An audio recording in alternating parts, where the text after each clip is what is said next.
Hey guys, today we're going to be replacing the battery in a remote for a 2004 Audi A4. It could be a lot of other different cars. If yours looks like this one,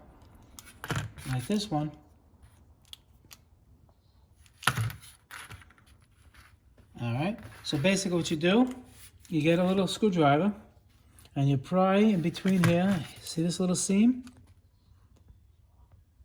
You pry with a screwdriver. Push it in, try not to mar up the surface, and you push it until it slides and that part comes out. You put this part aside and you take this one. You don't really need a screwdriver. You could just take your fingers and just like pinch it over, and it exposes the battery.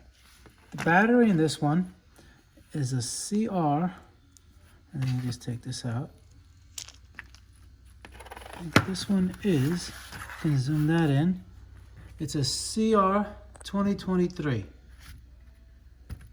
All right, and then basically it's the reverse of removal. You see the plus sign? Plus sign is the bigger side. You put it in there like this. You gotta watch out you don't lose your little keychain thing. You put that there.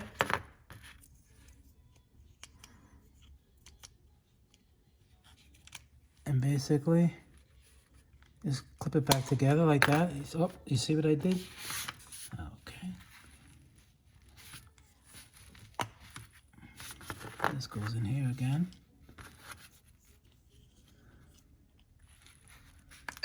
Like that. And then you just slide it back in. Like that. And you're good to go. Okay, a little fast tip, Motorcarnut 2020. See you guys in the next video. Please subscribe.